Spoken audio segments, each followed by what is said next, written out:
പലതരത്തിലുള്ള ചരിത്ര വസ്തുതകളും കാര്യങ്ങളുമൊക്കെ മറച്ചുപിടിക്കാനും അല്ലെങ്കിൽ വളച്ചൊടിക്കാനുമുള്ള ശ്രമങ്ങൾ കേന്ദ്ര സർക്കാരിൻ്റെ ഭാഗത്തുനിന്ന് മുൻപും ഉണ്ടായിട്ടുണ്ട്.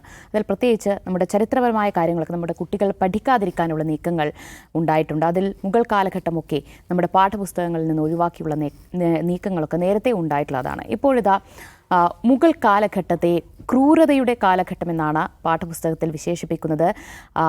ദേശീയ വിദ്യാഭ്യാസ നയത്തിൻ്റെ ഭാഗമായി പരിഷ്കരിച്ച 8ാം ക്ലാസ്സിലെ സാമൂഹ്യശാസ്ത്ര പാഠപുസ്തകത്തിലാണ് മുഗൾ കാലഘട്ടത്തെ ഇരുണ്ട കാലഘട്ടമായി വിശേഷിപ്പിച്ചിട്ടുള്ളത്. അതിൽ തന്നെ മുഗൾ ഭരണാധികാരികളൊക്കെ ക്രൂരതയുടെ മുഖമായി കൂടി അതിൽ പറയുന്നുണ്ട്. അക്ബർ ജനങ്ങളെയൊക്കെ വലിയ രീതിയിൽ കൂട്ടക്കൊല ചെയ്ത ഭരണാധികാരിയാണ് എന്ന് ആ പാഠപുസ്തകത്തിൽ പറയുകയാണ്. ഔറംഗസേബ് രാജ്യത്തെ ക്ഷേത്രങ്ങളും അതുപോലെ തന്നെ ഗുരുദ്വാരകളുമൊക്കെ തകർത്തയാളാണ് എന്നാണ് അതിൽ ചൂണ്ടിക്കാട്ടുന്നത്. അതോടൊപ്പം മുഗൾ കാലഘട്ടത്തിൻ്റെ അതിൻ്റെ സ്ഥാപകനായ ബാബറിനെയും നിർഭയനായും ക്രൂരനായും ഒക്കെയാണ് ആ പാഠപുസ്തകത്തിൽ വിശേഷിപ്പിക്കുന്നത്. എന്താണ് കേന്ദ്ര സർക്കാർ നീക്കങ്ങൾക്ക് പിന്നിലെന്നാണ് നോക്കുന്നത്. ദാസർ, ഇത് ആദ്യമല്ല ഇങ്ങനെ പാഠപുസ്തകങ്ങൾ മാറ്റുന്നു, അതിൽ കാര്യങ്ങൾ വളച്ചൊടുക്കുന്നു. പക്ഷേ ഇപ്പോഴുണ്ടായിട്ടുള്ള ഈ ഒരു കാര്യങ്ങൾ അത് എത്രത്തോളം ധാർമ്മികതയ്ക്ക് ചേരാത്തതാണ്? അതിൽ നമ്മൾ കാണേണ്ട ഒരു കാര്യം, ഇന്ത്യയിലെ ഈ സംഘ് പരിവാർ ഹിന്ദുത്വ മൂവ്മെൻറ്റിൻ്റെ ഏറ്റവും പ്രധാനപ്പെട്ട ഒരു നാട്ടക്കുറി, അല്ലെങ്കിൽ അവരെങ്ങനെയാണ് ഈ മനുഷ്യ സംഘാടനം അല്ലെങ്കിൽ ആളുകളെ സംഘടിപ്പിക്കുന്നതെന്ന് വെച്ചാൽ ഏറ്റവും പ്രധാനമായിട്ട് ഒരു മുസ്ലിം അപരനെ ചൂണ്ടിക്കാണിച്ചുകൊണ്ടാണ്. ഇതേ കിടക്കുന്നു അവൻ നമ്മളെ പിടിക്കാൻ പോവുകയാണ്, അവൻ നമ്മളെ വിഴുങ്ങാൻ പോവുകയാണ് എന്നുള്ളതാണ് ഒരു പോയിന്റ്. രണ്ടാമത്തെ എന്താണ്, നമുക്കൊരു ഗ്ലോറിയസ് പാസ്റ്റ് ഉണ്ടായിരുന്നു, നമുക്കൊരു ഗ്ലോറിയസ് ഗോൾഡൻ പാസ്റ്റ് ഉണ്ടായിരുന്നു. ആ ഗ്ലോറിയസ് ഗോൾഡൻ പാസ്റ്റിനെ നശിപ്പിച്ചതാരാണ്? ഈ മുഗൾസാണ്, ഈ മുസ്ലിങ്ങളാണ്, അത് തന്നെ മുഗളന്മാരാണ്. അപ്പോൾ ഈ ഹിന്ദുത്വ ക്യാമ്പയിനിലെ ഏറ്റവും പ്രധാനപ്പെട്ട രണ്ട് വില്ലന്മാർ ആരാന്ന് വെച്ചാൽ ഒന്ന് മുഗളന്മാരാണ്, രണ്ട് ജവഹർലാൽ നെഹ്റുവാണ്. അത് ശ്രദ്ധിച്ചില്ല, എന്ത് പറഞ്ഞാലും നമ്മൾ ലോക്സഭയിൽ നടക്കുന്ന ഡിബേറ്റിൽ ശ്രദ്ധിച്ചാൽ മതി, എന്ത് വിഷയം വന്നാലും ജവഹർലാൽ നെഹ്റു, നെഹ്റുവിൻ്റെ കാലത്താണ്, അത് നെഹ്റുവാണ്, ഇത് നെഹ്റുവാണെന്ന്. ഇതേപോലെയുള്ള ഇവരുടെ ഒരു പ്രൊപ്പഗാൻഡയുടെ ഭാഗമാണ് മുഗളന്മാർക്കെതിരെയുള്ള കാര്യം എന്ന് പറയുന്നത്. പക്ഷെ അതെന്തുകൊണ്ടാണെന്ന് വെച്ചാൽ മുഗളന്മാർ മുസ്ലിങ്ങളായിരുന്നു എന്നുള്ളതുകൊണ്ടാണ്. നോക്കൂ, നമ്മുടെ രാജ്യത്ത് നമ്മൾ ആരിൽ നിന്നാണ് സ്വാതന്ത്ര്യം നേടുന്നത്? ബ്രിട്ടീഷുകാരിൽ നിന്ന്, അല്ലേ? ബ്രിട്ടീഷുകാർക്കെതിരെ ഒന്നും പറയില്ല. ബ്രിട്ടീഷുകാർ എന്താണ് ചെയ്തത്, ബ്രിട്ടീഷുകാർ രാജ്യത്തോട് എന്താ ചെയ്തത്, ബ്രിട്ടീഷുകാർ ചെയ്ത കുരുതികളെ കുറിച്ച് സംസാരിക്കുകയില്ല. അതിൻ്റെ കാരണം ബ്രിട്ടീഷുകാർക്ക് മാപ്പ് എഴുതി കൊടുത്തതാണ് ഇവരുടെ പാരമ്പര്യം എന്നുള്ളതാണ്. ബ്രിട്ടീഷുകാർക്കെതിരെ ചുമ്മാ പോരാടാൻ പോയിട്ട് ഊർജ്ജം കളയണ്ട. അത് എന്തിനു വേണ്ടി ഉപയോഗിക്കണം? ഈ മുസ്ലിങ്ങളെ പോലുള്ള യഥാർത്ഥ ശത്രുക്കൾക്കെതിരെ ഊർജ്ജം ഉപയോഗിക്കണമെന്ന് പഠിപ്പിച്ച ടീമാണ്. ആ ഒരു സൈക്കോളജി ഉള്ളതുകൊണ്ടാണ് എപ്പോഴും മുഗൾ എന്ന് പറയുന്നത് ഈ ഒരു അപരസ്ഥാനത്ത്, ഒരു പൈശാചിക അപരസ്ഥാനത്ത് ഉണ്ടാവും. അതിൻ്റെ കുറിച്ച് കഴിഞ്ഞ വർഷം എന്താണ്, മുഗൾ ഹിസ്റ്ററി തന്നെ ഇല്ലാതാകുകയാണ് പാഠപുസ്തകം ചെയ്തത്. ഇപ്പോൾ ഒരു ഗുണമുണ്ട്, മുഗൾ എന്ന് പറഞ്ഞൊരു കൂട്ടരിവിടെ ഉണ്ടായിരുന്നു എന്നെങ്കിലും കുട്ടികൾ പഠിക്കും. അപ്പോൾ അതിൽ ഈ പറയുന്ന അവർ പാസ്റ്റ് എന്ന് പറയുന്ന പുസ്തകമാണ്. അവർ പാസ്റ്റ് പാർട്ട് 3 8ാം ക്ലാസ്സിൽ. അതിലാണ് ബാബർ, ദയാരഹിതനായ ക്രൂരനായിട്ടുള്ള ഒരു ഭരണാധികാരി. അക്ബറിനെ കുറിച്ച് എല്ലാവരും സാധാരണ പറയുന്നത്, അക്ബർ സ്വന്തമായൊരു മതം ഉണ്ടാക്കിയ ആളാണ്. എന്താണ്, ഇസ്ലാം മതത്തിൻ്റെയും ഹിന്ദു മതത്തിലെയും കാര്യങ്ങൾ കൂട്ടിച്ചേർത്തുകൊണ്ട് ദീന ഇലാഹി എന്ന് പറഞ്ഞിട്ട് സ്വന്തം മതം ഉണ്ടാക്കിയാണ്. സഹിഷ്ണുതയുടെ മതം എന്നാണ് അതിനെക്കുറിച്ച് പറയുന്നത്. അയാളൊരു ഇസ്ലാം വിട്ട് വേറൊരു മതം ഉണ്ടാക്കിയ ആളാണ്. ഇന്ത്യക്ക് പറ്റിയ ഇന്ത്യയുടെ ഒരു പാരമ്പര്യവും സംഗതികളും അതും ഇതൊക്കെ ചേർത്തുകൊണ്ടുള്ള ഒരു ഇതുണ്ടാക്കി. അയാളെക്കുറിച്ച് പറയുന്നത് വെച്ചാൽ അയാൾ സഹിഷ്ണുതയും ക്രൂരതയും ബ്ലെൻഡ് ചെയ്ത ഒരാളാണെന്നാണ് അക്ബറെ കുറിച്ച് പറയുന്നത്. കൂട്ടക്കൊല ചെയ്ത ആളെന്ന് ബാബറെ കുറിച്ചാണ് പറയുന്നത്. അപ്പോൾ ഇത് ഇന്ത്യ ചരിത്രത്തെ, പ്രത്യേകിച്ച് മിഡീവൽ ഇന്ത്യൻ ഹിസ്റ്ററിയെക്കുറിച്ച് ഈ മതാത്മകമായിട്ടുള്ളൊരു വിവരണം കൊടുക്കുക, ഒരു മുസ്ലിം ഹിന്ദു സംഘർഷത്തിൻ്റെതായിരുന്നു ആ കാലം എന്നൊരു സന്ദേശം കൊടുക്കുക, ഇത് ഈ ഹിന്ദുത്വ ഹിസ്റ്റോറിയൻസ്, സംഘ് പരിവാർ ഹിസ്റ്റോറിയൻസ് കാലാകാലങ്ങളായി ചെയ്തുകൊണ്ടിരിക്കുന്ന അവരുടെ ഒരു പ്രോജക്റ്റാണ്. പക്ഷെ അതിൻ്റെ ഒരു പ്രശ്നം എന്ന് വെച്ചാൽ, അതിൻ്റെ ഒരു ബലഹീനത എന്താണെന്ന് വെച്ചാൽ, നമ്മൾ ബാബറെ അല്ലെങ്കിൽ മുഗളന്മാർക്കെതിരെ ഇങ്ങനെ അതൊരു മുസ്ലിം ഡിനാസ്റ്റി എന്നുള്ള നിലയിൽ അതിനെ ഡിമണൈസ് ചെയ്ത് വെക്കുകയാണെന്ന് വിചാരിക്കുക. ഈ ബാബർ ആരെ തോൽപ്പിച്ചിട്ടാണ് ഇന്ത്യയിലേക്ക് വന്ന ഓർമ്മയുണ്ടോ? നമുക്ക് ഒന്നാം പാനിപ്പത്ത് യുദ്ധത്തിലൂടെയാണല്ലോ ശേഷമാണല്ലോ ബാബർ മുഗൾ സാമ്രാജ്യം സ്ഥാപിക്കുന്നത്. പാനിപ്പത്ത് യുദ്ധത്തിൽ ബാബർ തോൽപ്പിച്ചത് ആരെയാണ്? ഇബ്രാഹിം ലോധിയെയാണ്. ഇബ്രാഹിം ലോധി എന്ന് പറയുന്ന അന്നത്തെ ഡൽഹി സൽത്തനത്തിൻ്റെ ഭരണാധികാരിയായിട്ടുള്ള ആളെ, ഒരു മുസ്ലിം ഭരണാധികാരിയെ തോൽപ്പിച്ചുകൊണ്ടാണ് ബാബർ വരുന്നത്. പിന്നെ പ്രധാനപ്പെട്ട ഔറംഗസേബും ശിവാജിയും തമ്മിലുള്ള പോരാട്ടം. ശിവാജിയും തമ്മിലുള്ള പോരാട്ടത്തിൽ ഔറംഗസേബിനെതിരെ ശിവാജിക്കെതിരെ ഔറംഗസേബിൻ്റെ മിലിറ്ററി ചീഫ് ആരായിരുന്നു? രാജാ ജയ്സിംഗ് ആണ്. അദ്ദേഹം രജപുത്തുകാരനാണ്. പിന്നെ പ്രധാനപ്പെട്ട ഒരു മിലിറ്ററി ലീഡർ ആരാണ്? രാജാ ജസ്വന്ത് സിംഗ് ആണ്. ഔറംഗസേബ് ഇദ്ദേഹത്തിനെതിരായ പോരാട്ടത്തിൽ ഇദ്ദേഹത്തിൻ്റെ ഏറ്റവും പ്രധാനപ്പെട്ട സഹായികൾ ഹിന്ദു ജനറൽമാരാണ്. ഇതേപോലെ ശിവാജിയുടെ ജനറൽമാർ, ശിവാജിയുടെ പ്രത്യേകിച്ച് ശിവാജിയുടെ നാവൽ ഫോഴ്സ് മുഴുവൻ നയിച്ചിരുന്നത് മുസ്ലിം ജനറൽമാരാണ്. മുസ്ലിം പട്ടാള ഉദ്യോഗസ്ഥരെ ഉപയോഗിച്ചുകൊണ്ടാണ് ശിവാജി ആർക്കെതിരെ പോരാടുന്നത്? ഔറംഗസേബിനെ പോരാടുന്നത്. ഔറംഗസേബിൻ്റെ ഏറ്റവും പ്രധാനപ്പെട്ട മിലിറ്ററി ഓഫീസേഴ്സ് രജപുത്തരാണ്. രജപുത്ത് ഹിന്ദുസാണ്. അപ്പോൾ ഇതെങ്ങനെയാണ് ഒരു ഹിന്ദു മുസ്ലിം ഇതായിട്ട് എങ്ങനെ എടുക്കുക? അന്നത്തെ രണ്ട് സാമ്രാജ്യം, അന്നത്തെ ഇന്ത്യ എന്ന് പറയുന്നത് ഇങ്ങനത്തെ നാട്ടുരാജ്യങ്ങൾ ചേർന്നിട്ടുള്ള ഒരു ഏർപ്പാടാണല്ലോ. നമ്മളിന്ന് കാണുന്ന ഒരു ഇന്ത്യ അന്നില്ല. കുറേ രാജ്യങ്ങളാണ്. ശിവാജിയുടെ രാജ്യമുണ്ട്, അപ്പുറത്തുണ്ട്. അവർ തമ്മിൽ ഫൈറ്റ് ചെയ്യുന്നു. നോക്കൂ, മൈസൂർ സുൽത്താൻ, ടിപ്പു സുൽത്താൻ ഏറ്റവും കൂടുതൽ യുദ്ധം ചെയ്ത ആരുമായിട്ടാണ്? ഒന്നാമത് ബ്രിട്ടീഷുകാരായിട്ട്, രണ്ടാമത് ആരായിട്ടാണ്? ഹൈദരാബാദ് നൈസാമായിട്ടാണ്. നൈസാമിൻ്റെ മുസ്ലിം കിങ്ഡം അല്ലേ?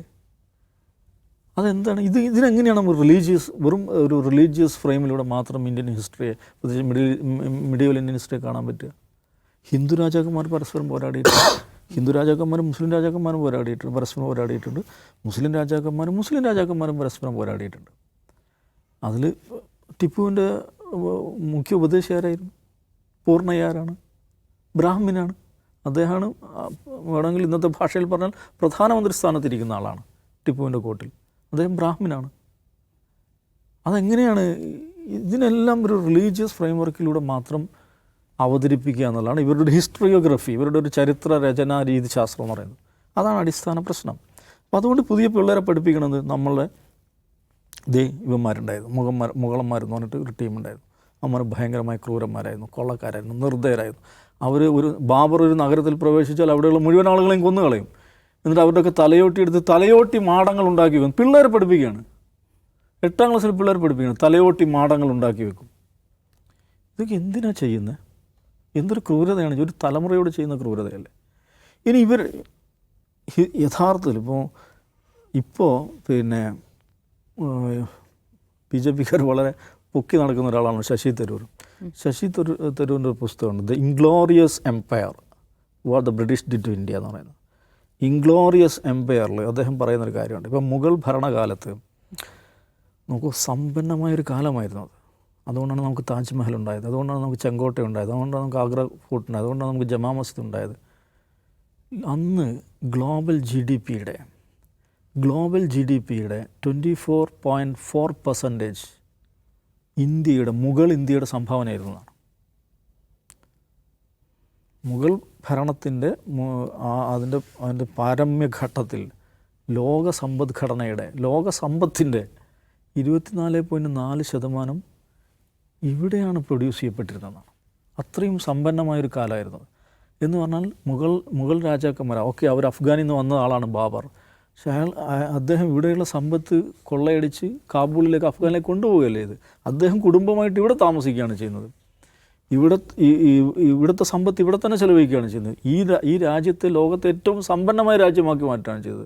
അപ്പോൾ ഞാൻ പറഞ്ഞ ഇൻഗ്ലോറിയസ് എംപയറിൽ ശശി തരൂർ പറയുന്ന കാര്യമുണ്ട്. മുഗൾ എംപയർ അവസാനിക്കുമ്പോൾ ഇന്ത്യയുടെ GDP എന്ന് പറയുന്നത് 23%, ഗ്ലോബൽ GDPയുടെ 23% ആയിരുന്നു.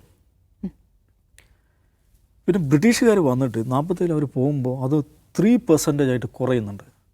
എന്ന് പറഞ്ഞാൽ അതിൻ്റെ അർത്ഥം എന്താണ്? നമ്മുടെ സമ്പത്ത് മുഴുവൻ കൊള്ളയടിച്ച് അങ്ങോട്ട് കൊണ്ടുപോയായിരുന്നു ഇവർ ചെയ്തത്. അപ്പോൾ 23%, ഗ്ലോബൽ GDPയുടെ 23% ഉണ്ടായിരുന്ന GDP 47 ബ്രിട്ടീഷുകാർ പോകുമ്പം ഗ്ലോബൽ GDPയുടെ 3%ലേക്ക് ചുരുങ്ങുകയാണ്.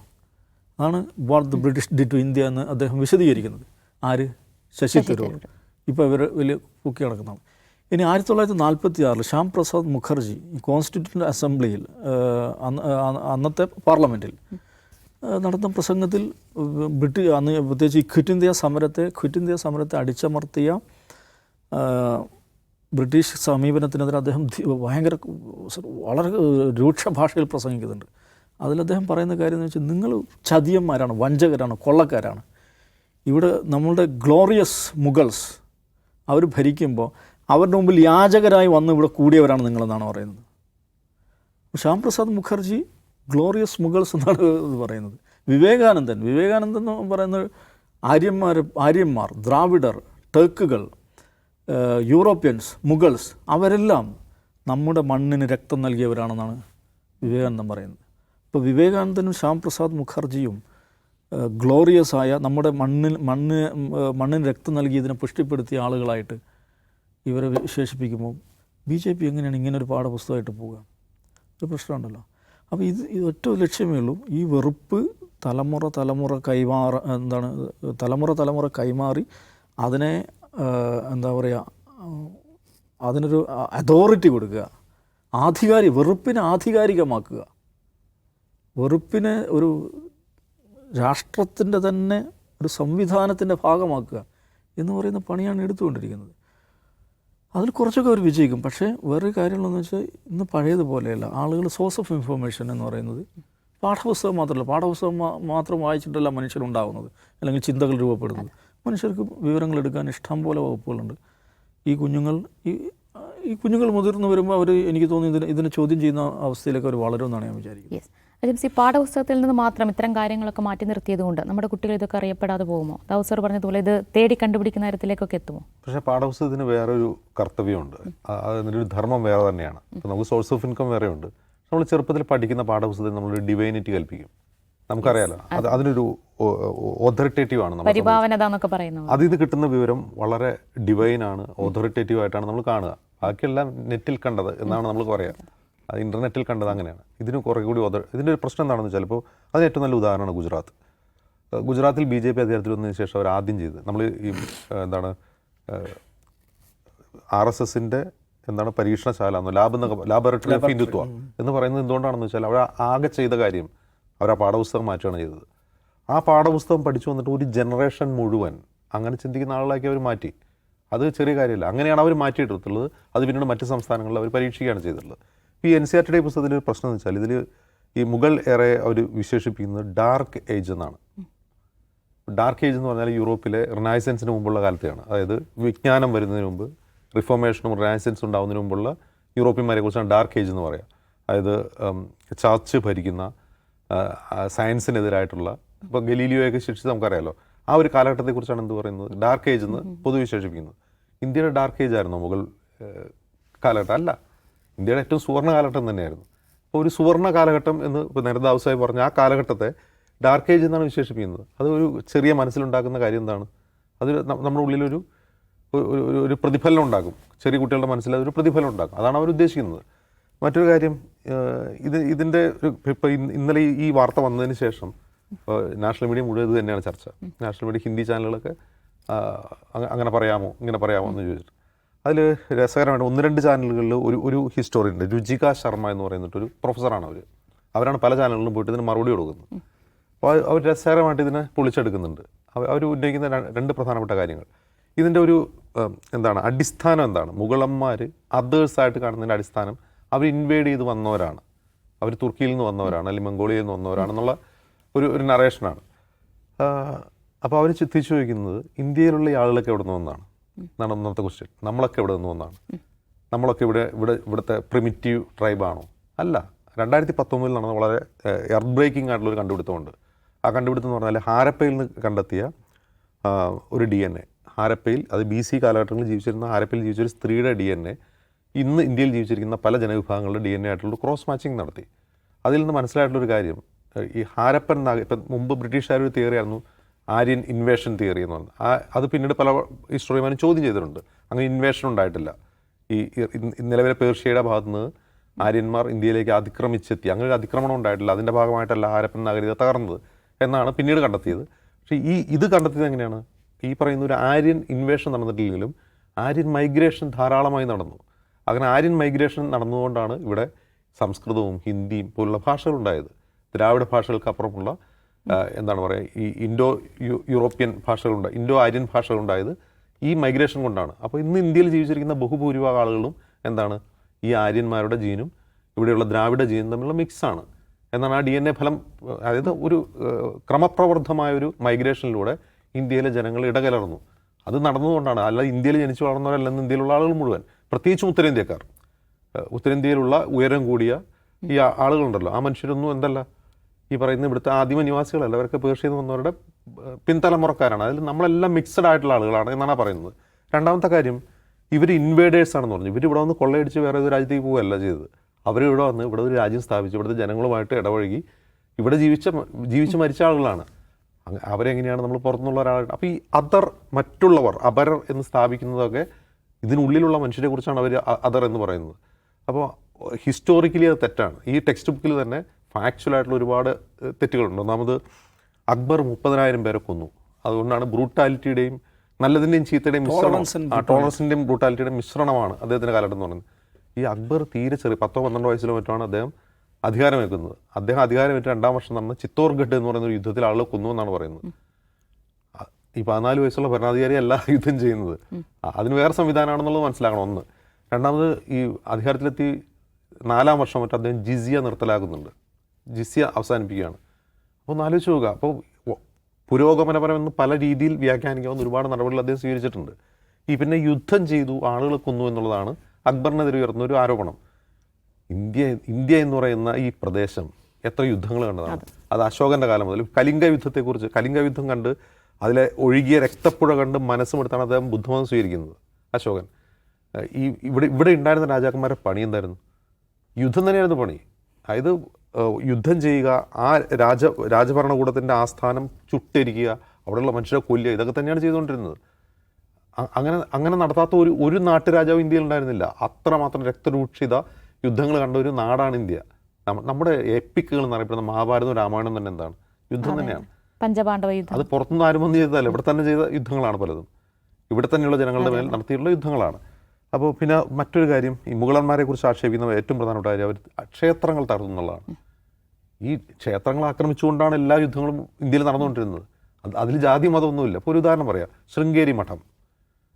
അത് ടിപ്പു സുൽത്താൻ്റെ കാലത്ത് തൊട്ട് മുമ്പാണ് അത് തകർത്തത്. ടിപ്പു സുൽത്താൻ്റെ കാലത്താണ് തകർന്നത്. അത് മറാഠ രാജവംശം എന്ന് പറഞ്ഞാൽ ഹിന്ദു രാജവംശമാണ്. അവർ മൈസൂർ ആക്രമിച്ച് കർണാടകയിലെ ഏറ്റവും പ്രധാനപ്പെട്ട ഒരു മഠം, ആശ്രമം എന്ന് പറയാവുന്ന സ്ഥലം ആക്രമിച്ച് ആളുകളെ കൊല്ലുകയും അവിടുത്തെ ലൈബ്രറി ചുട്ടരിക്കുകയും അവിടുത്തെ ആളുകളെ ഹരാസ് ചെയ്യുകയും അത് കൊള്ളയടിച്ചുകൊണ്ട് പോവുകയും ചെയ്തു. എന്നിട്ട് അത് പുതുക്കി പണിതാരാണെന്നറിയാം, ഈ ടിപ്പു സുൽത്താനാണ്. അപ്പോൾ ഈ ഇന്ത്യയുടെ കൾച്ചർ എന്ന് പറയുന്നത് ഇവന്മാർ പ്രചരിപ്പിക്കുന്ന ഈ ബിഗോട്രി അല്ല. ഇന്ത്യയുടെ പാരമ്പര്യം എന്ന് പറയുന്ന അങ്ങനെയല്ല. ഇന്ത്യൻ സംസ്കാരം എന്ന് പറയുന്ന അങ്ങനെയല്ല. ഇവന്മാർ പറയുന്ന എന്താണ്, ഒരുതരം റിലീജിയസ് നാഷൻഹുഡ് അല്ല. ആ കൾച്ചറേ അല്ല ഇന്ത്യയുടേത്. അത് പണ്ടുമല്ല, ഇന്നുമല്ല. അവർക്കത് മാറ്റാൻ സാധിച്ചിട്ടുമില്ല. അത് മാറ്റാനുള്ള അവസാനത്തെ ശ്രമമാണ് ഈ പാഠപുസ്തകം മാറ്റം. പാഠപുസ്തകം മാറ്റാനുള്ള ഒരു പ്രശ്നം എന്ന് പറഞ്ഞാൽ, ഇത് ഞാൻ മുമ്പ് പറഞ്ഞതുപോലെ ഇതെന്തോ സത്യമാണെന്ന് കുട്ടികൾ ചെറുപ്പത്തിലേ വിശ്വസിക്കും. മുതിർന്നു കഴിയുമ്പോൾ ചിലപ്പോൾ അത് മാറുമായിരിക്കാം, മാറാതിരിക്കാനാണ് സാധ്യത കൂടുതൽ. കാരണം ചെറുപ്പത്തിൽ ഉറച്ചു പോകുന്ന കാര്യം, ക്യാച്ച് ദം യങ് എന്ന അവരുടെ RSSന്റെ സിദ്ധാന്തം തന്നെയാണ് ഇതിൽ നടപ്പാക്കുന്നത്. യെസ്, അതാണ് ഇങ്ങനെ കള്ളം പ്രചരിപ്പിക്കുന്നത്, അത് നമ്മുടെ കുട്ടികളെ പറഞ്ഞു പഠിപ്പിക്കുന്നത്, അത് നമുക്കൊരിക്കലും ന്യായീകരിക്കാൻ കഴിയില്ല, അപലപനീയം തന്നെയാണ്. പക്ഷേ എത്രയൊക്കെ പ്രതിഷേധിച്ചാലും ഇതുപോലെയുള്ള നീക്കങ്ങൾ ഇനിയും ഉണ്ടാകുമെന്നത് വ്യക്തമാണ്.